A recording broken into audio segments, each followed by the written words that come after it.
शैक्षिक, मनोवैज्ञानिक, भौतिक, सामाजिक एवं व्यक्तित्व संबंधी परिस्थितियाँ सामान्य बालकों से कुछ भिन्न प्रकार की होती हैं, जिसके कारण इन बालकों पर अलग से विशेष ध्यान देने की आवश्यकता होती है। इस तरह के बालकों की समस्याओं को भलीभांति समझकर विशिष्ट ढंग से उसे दूर करना आवश्यक होता है।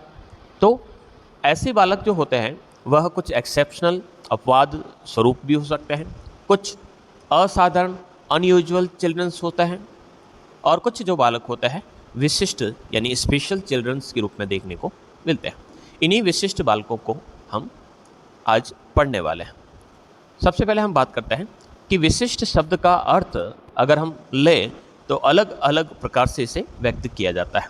कुछ प्रतिभावान व्यक्तियों या बालकों को विशिष्ट कहते हैं, कुछ जो है क्रिएटिव चिल्ड्रंस जो होते हैं उन्हें विशिष्ट कहते हैं, लेकिन ऐसा नहीं होता है।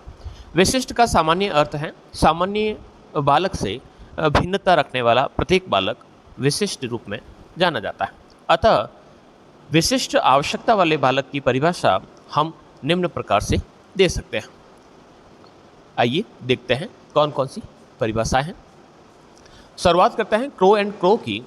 क्रो एंड क्रो कहते हैं कि विशिष्ट शब्द कक्षा विशेष लक्षण के लिए अथवा ऐसे व्यक्ति के लिए प्रयुक्त किया जाता है जो विशेष लक्षणों से युक्त होता है, जिसके कारण एक ही व्यक्ति अपनी साथियों का विशेष ध्यान अपनी ओर आकर्षित करता है। यानी सामान्य रूप से कहा जाए तो एक ऐसा बालक जो अपने पास के दूसरे बालकों से बिल्कुल अलग हो, उसे हम विशिष्ट बालक की संज्ञा दे सकते हैं। कुछ ऐसी ही परिभाषाओं में श्रीमती राजकुमारी शर्मा की पहली परिभाषा, विशिष्ट आवश्यकता वाला बालक वह है जो अंतः व्यक्तित्व या अंतः व्यक्तिगत भिन्नता रखते हुए, यानी अंदर से उसमें कुछ न कुछ अलग पाया जाता है, अन्य सामान्य बालकों से अंतः व्यक्तिगत भिन्नता रखता है।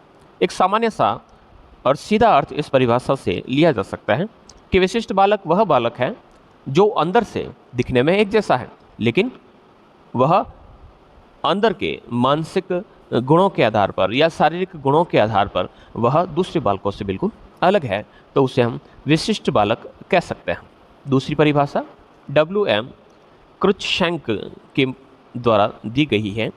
एक विशिष्ट बालक वह है जो शारीरिक, बुद्धिमानी और समाज के आधार पर सामान्य बालकों की अपेक्षा गुणों में अधिक या कम विकसित हो, यानी वह होशियार भी हो सकता है या कमज़ोर भी हो सकता है, तथा सामान्य शिक्षा कक्ष में शिक्षण कार्यक्रम के मध्य उसे विशिष्ट प्रकार की व्यवहार की आवश्यकता हो, उसे हम विशिष्ट बालक कहते हैं। यानी ऐसा बालक जो शारीरिक, बुद्धिमानी और सामाजिक दृष्टि से बिल्कुल अलग है और उन्हें एक अलग प्रकार के शिक्षण कार्यक्रम या शिक्षण विधियों या शिक्षण सामग्री की आवश्यकता हो, तो उसे हम विशिष्ट बालक कहेंगे।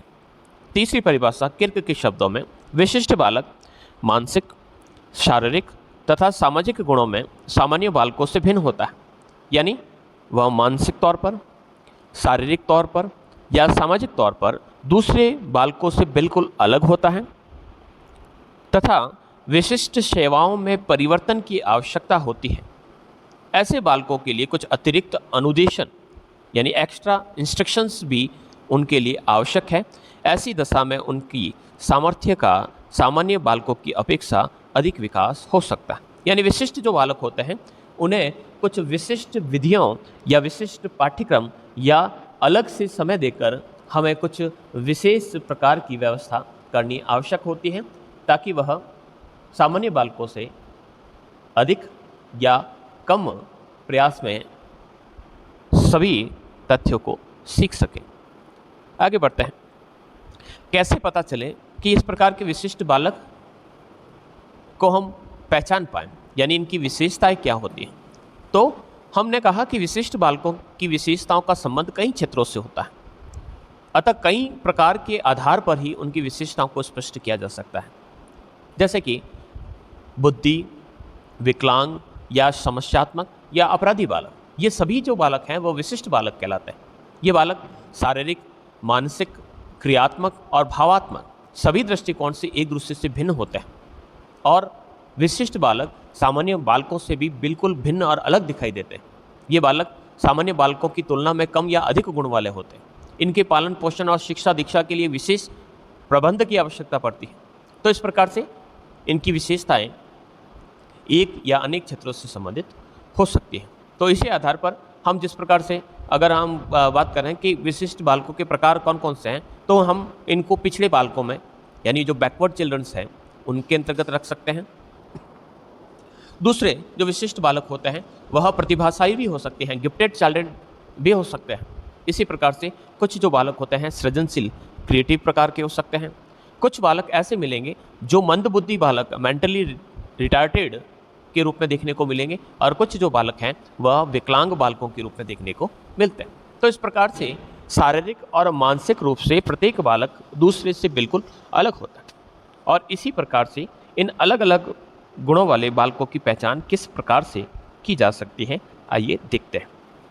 विशिष्ट बालकों की पहचान के लिए कुछ स्टैंडर्ड टेस्ट है जिसे हम प्रयोग में लाकर इनकी पहचान कर सकते हैं। जैसे कि कोई बालक सृजनात्मक है या नहीं, तो उसके लिए हम वॉकर मेहंदी का सृजनात्मक चिंतन परीक्षण, डॉक्टर पासी का सृजनात्मक परीक्षण, एसपी मल्होत्रा एंड सुचेता कुमारी का भाषा सृजनात्मक परीक्षण, VP Sharma and JP Shukla का वैज्ञानिक सृजनात्मक शाब्दिक परीक्षण, के एन शर्मा का अपसारी उत्पादन योग्यता परीक्षण, ये वो उपकरण हैं या ये वो स्टैंडर्डाइज्ड टेस्ट है जिनका उपयोग कर हम सृजनात्मक या सृजनात्मकता की पहचान करने में सक्षम हो सकते हैं। तो हम इन टेस्ट को संबंधित बालक पर अप्लाई करके उसकी सृजनात्मकता का लेवल हम पता लगा सकते हैं। इसी प्रकार से अगर कोई बालक मंद है, मंद बुद्धि है या पिछड़े बालक है, उसके लिए भी परीक्षण किए जा सकते हैं। सामान्य बुद्धि का परीक्षण या मानकीकृत उपलब्धि परीक्षण यानी स्टैंडर्ड अचीवमेंट जो टेस्ट है उनका प्रयोग किया जा सकता है। विशिष्ट बालकों की जो पहचान है उसके लिए हमें किस प्रकार पता लगाया जा सकता है, तो हम ऐसे बालकों की एक सूची बनाएं जो बार बार या अनेक बार अनुत्तीर्ण हो रहे हैं। विद्यालय में जितने जो प्रतिभाशाली हैं या जो सृजनात्मक बालक हैं उनकी लिस्ट बनाई जाए। इसी प्रकार से कुछ प्रश्नावलियों के माध्यम से भी इस प्रकार के यानी क्वेश्चनर के माध्यम से हम इस प्रकार के बालक बालिकाओं की पहचान कर सकते हैं। अपने गांव या अपने समाज या मोहल्ले के अंतर्गत हम इस प्रकार के बालकों का पता लगाकर उसके इंटरव्यू के माध्यम से हम उसके लिए उपयुक्त शिक्षा पद्धतियों को विकसित कर सकते हैं। इसकी सूची बनाकर हम कक्षा जो विद्यालय शिक्षा जो 2 से 5 वर्ष तक के बीच में छोड़ देते हैं उन बच्चों की भी पहचान करके हम इनका कुछ सहायता कर सकते हैं। आगे बढ़ते हैं कि विशिष्ट बालकों की क्या विशेषता है, कि हम कैसे पता लगाएं या हमें कैसे पता चले कि ये विशिष्ट है। तो विशिष्ट बालक शारीरिक रूप से स्वस्थ होता है, शारीरिक बनावट भी अच्छी तरीके से दिखती है, लेकिन वह सामान्य बालकों से कुछ अलग होते हैं, यानी दिखते स्वस्थ हैं लेकिन कुछ न कुछ बदलाव उनमें सामान्य बालकों से अलग देखने को मिलते हैं। प्रतिभाशाली जो बालक होते हैं उनमें मानसिक बीमारियां नहीं देखने को मिलती हैं। यह बालक तीव्र शारीरिक विकास की सीमा के अंतर्गत आते हैं, बहुत तीव्र गति से सीखते हैं, बहुत जल्दी यह शारीरिक विकास को प्राप्त करते हैं। कक्षा में जो भी बातें बताई जाती हैं वह आसानी से समझ जाते हैं। असफलताएं कम हाथ लगती हैं। अच्छी समझ के कारण शैक्षिक उपलब्धि यानी उनका जो रिजल्ट रहता है वह काफ़ी बढ़िया रहता है। नकारात्मक संवेग यानी नेगेटिव इमोशंस जैसे कि क्रोध, घृणा, ईर्ष्या, इनका प्रयोग बहुत कम इन प्रकार के बालकों में देखा जाता है। ऐसे बालक सकारात्मक संवेदों तथा स्नेह और आनंद का अनुभव और यथा समय और आवश्यकता अनुरूप करते हैं। अपने साथियों के साथ आसानी से एडजस्ट हो जाते हैं। घर, विद्यालय या समाज हो वहाँ पर आसानी से ये एडजस्ट हो जाते हैं। विशिष्ट वर्ग के अंतर्गत विकलांग और पिछड़े बालकों की मानसिकता एवं मनोवैज्ञानिक संस्थितियाँ किस प्रकार की होती हैं। तो विशिष्ट वर्ग के जो बालक होते हैं क्या सोचते हैं, तो क्या उनके अंतर्गत मस्तिष्क में चलता है, तो ये भली भांति समायोजित नहीं हो पाता, यानी आसानी से दूसरे बालकों के साथ ये एडजस्ट नहीं हो पाते। इसलिए समाज हो या परिवार हो या कक्षा में उनका दूसरों के साथ तालमेल नहीं बैठता है। इस प्रकार के जो बालक होते हैं वह अपने भविष्य के प्रति काफ़ी चिंतित दिखाई देते हैं। जैसे कि विकलांग बालक अपने विकलांगता के कारण या पिछड़े बालक अपने पिछड़ेपन के कारण सदैव अपने भविष्य के प्रति चिंतित दिखाई देते हैं कि हमारा क्या होगा, हम आगे जाकर क्या करेंगे। इसी प्रकार से ये बालक संवेदनात्मक दृष्टि से यानी कॉग्निटिव या हम कह सकते हैं कि इमोशनल वे से का बहुत अस्थिर हो जाते हैं, क्योंकि सामान्य बालकों के साथ यह बराबर तरीके से नहीं चल पाते हैं और अच्छी तरीके से एडजस्टमेंट नहीं करने के हो पाने के कारण उन्हें कई प्रकार की समस्याओं को देखना पड़ता है। कक्षा की मानसिक स्थिति में उच्च या निम्न प्रकार के होते हैं। जैसे कि प्रतिभाशाली जो बालक होते हैं वो मानसिकता उनकी कक्षा के सामान्य बालकों से काफ़ी अधिक होती है, तो वह एडजस्ट नहीं हो पाते हैं, क्योंकि मैं वो समझते हैं कि मैं काफ़ी होशियार हूँ और मैं इन कमज़ोर बालकों के साथ क्यों बैठूँ। इसी प्रकार से अगर कम बुद्धि वाला बालक है तो वह भी कक्षा के अंतर्गत भली भांति से समायोजित नहीं हो पाता। अब बात करते हैं कि जो विशिष्ट बालक होते हैं वह कितने प्रकार के होते हैं। तो सबसे पहले शैक्षिक समावेशन यानी हम एजुकेशनल इंक्लूशन की अगर हम बात करें, समावेशी शिक्षा की बात करते हैं, तो इस प्रकार के विशिष्ट बालकों को हम 6 वर्गों के अंतर्गत रखते हैं। सबसे पहला है बौद्धिक रूप से भिन्न बालक यानी intellectually different child. Intellectual different child जो रहते हैं, वह बालक जो रहते हैं वह सामान्य बालकों से बिल्कुल अलग होते हैं। कुछ बालक मानसिक रूप से मंद या पिछड़े होते हैं, मेंटली रिटायर्ड होते हैं, आसानी से सीख नहीं पाते। कुछ बालक बौद्धिक रूप से ऐसे होते हैं कि वह धीमी गति से सीखते हैं, एक बार में ही किसी कॉन्सेप्ट को समझ में नहीं आता है, उन्हें 2 से 3 बार समझाने की आवश्यकता रहती है। कुछ ऐसे बालक होते हैं गिफ्टेड होते हैं, प्रतिभाशाली होते हैं, और कुछ जो होते हैं सृजनात्मक या क्रिएटिव होते हैं। ये सभी जो हैं गुण ये बौद्धिक इंटेलेक्चुअली जो हैं उनके अंतर्गत इस प्रकार की जो विविधता है वह आपको देखने को मिलती है। नेक्स्ट है शारीरिक रूप से भिन्न। शारीरिक रूप से भिन्न यानी फिजिकली जो डिफरेंट जो बालक होता है, तो फिजिकली डिफरेंट बालकों की अगर हम बात करें तो उसके अंतर्गत हम डिसेबल्ड जो चाइल्ड्स होते हैं उनको हम रख सकते हैं। तो विकलांगिक, अक्षम यानी अपंग, ऑर्थोपेडिकली क्रिप्ट यानी इस प्रकार की जो बालक है उनमें किसी का हाथ नहीं होना, किसी का पैर नहीं होना, किसी के आँख से अंधा होना, इस प्रकार को रखा जा सकता है। या कुछ ऐसे बालक जो जन्म से ही काफ़ी बीमार रहते हैं, क्रोनिकली इल एंड क्लिप्ट यानी इस प्रकार के जो बालक जन्म से बीमार रहते हैं या हर महीने किसी न किसी प्रकार की बीमारियां उसे जकड़े रहती हैं। कुछ बालक जिनको सुनने में परेशानी हो उन्हें हम हियरिंग इम्पायर्ड बालक कहेंगे। कुछ बालक ऐसे होंगे जो विजुअली इम्पायर्ड होंगे, जो देखने में सक्षम नहीं होंगे, और कुछ बालक जो होते हैं वह बहुल विकलांग, बहुत सारी विकलांगताएं उसके अंतर्गत देखने को मिलती हैं, यानी पैर भी नहीं है और हाथ भी नहीं है, या फिर देख नहीं पाता और सुन नहीं पाता, या फिर बोल नहीं पाता और देख नहीं पाता। इस प्रकार की मल्टी हैंडीकैप जो पर्सनैलिटीज़ है वह आपको इसके अंतर्गत देखने को मिलती है। नेक्स्ट बढ़ते हैं मौखिक संचार में भिन्न बालक। मौखिक संचार में यानी वह बोलने में, तो एक तो है वाक शक्ति युक्त स्पीच इम्पायर्ड, यानी इस प्रकार जो बालक होते हैं वह बोलने में अटकते हैं या फिर पूरे के पूरे शब्दों को व्यक्त नहीं कर पाते, शब्दों को उच्चारण सही नहीं कर पाते। वहीं जो भाषा विकलांगता है वहाँ पर इस प्रकार के जो बालक होते हैं उनमें